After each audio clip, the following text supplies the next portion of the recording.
ప్రముఖ సినీ నటి శ్రీమతి సంగీత గారి ప్రారంభించారు. ఐవీఎఫ్ చికిత్సలో 25% భారీ discount, free doctor consultation, free ultrasound scan. 49 అంటే సంతానం, 49 అంటే సంతోషం. నమస్తే, వెల్కమ్ టు తెలుగు బాడీ. ప్రస్తుతం మనతో పాటున్నారు కాంగ్రెస్ పార్టీ సీనియర్ నాయకులు, MLC, Congress party working president Mahesh Kumar Goud గారు. మహేష్ కుమార్ గౌడ్ గారు, ఖమ్మంలో వరదలు వచ్చిన పరిస్థితి, కానీ కాంగ్రెస్ ప్రభుత్వం నిమ్మకు నిలెత్తినట్టు వ్యవహరిస్తున్న పరిస్థితి అని చెప్పేసి కేటీఆర్ వ్యాఖ్యలు, కేటీఆర్ ట్వీట్ కూడా ఇందాక చేసినారు. ఏం చెప్తారు సార్?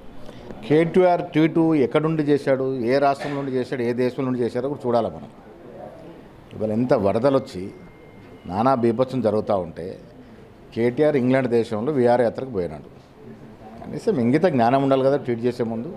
అరే, నువ్వు ఒక ఎమ్మెల్యేగా ఉన్నావు, గతంలో 10 ఏళ్ళు మంత్రిగా చేసినావు, నీ బాధ్యత కాదా? ఇంగ్లాండ్ ఎంత దూరం ఉంది?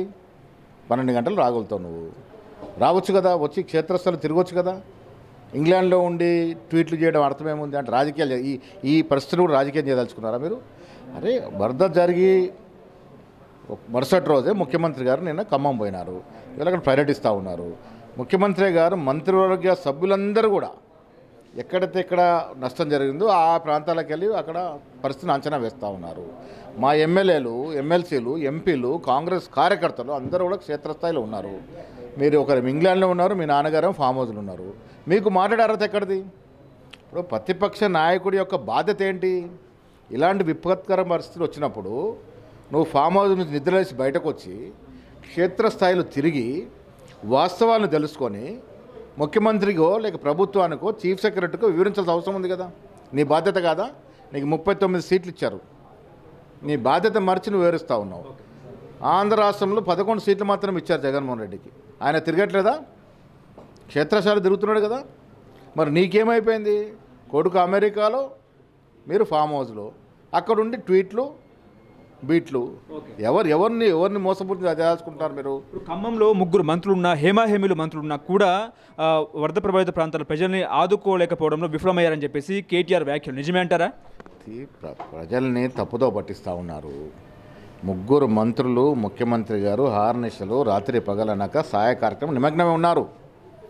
విపత్కరమైన పరిస్థితి, అనుకోకుండా వచ్చినటువంటి పరిస్థితి ఇది. అయిన తర్వాత నష్టం జరిగిన నష్టం ఏ విధంగా పూరించాలనే దాని మీద హార్నిషలు కృషి చేస్తూ ఉన్నారు. టీవీలో, పేపర్లో మనం చూస్తూ ఉన్నాము. ఇప్పుడు టీవీలో వస్తూ చూడ, ముఖ్యమంత్రి గారు ఎక్కడున్నారు? ఏదో వాగులో ఉండి సందర్శిస్తూ ఉన్నారు. ఇది తెలియకుండా మాట్లాడితే ఎట్లా?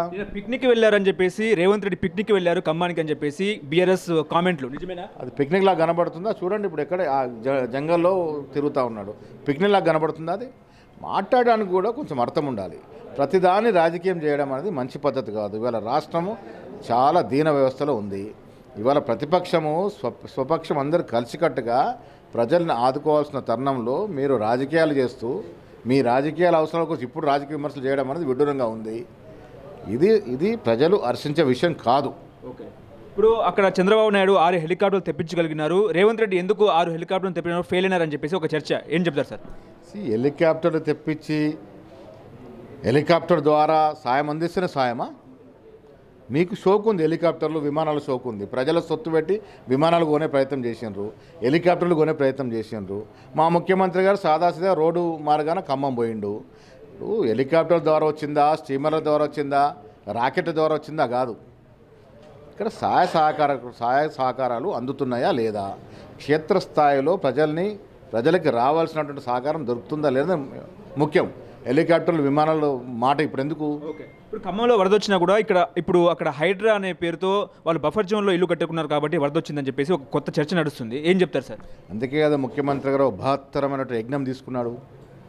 అసలు హైదరాబాదులో నిన్న నేను చూశాను, ఎక్కడ మోకిలలో కానీ మీ ఇతరత్ర ప్రాంతాల్లో విల్లలకు నీళ్ళు ఎందుకు వచ్చాయి?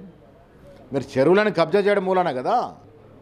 ఆ పరిస్థితి రాకుండా ఉండటానికి కదా హైడ్రా ఇవాళ కార్యక్రమం చేపట్టింది.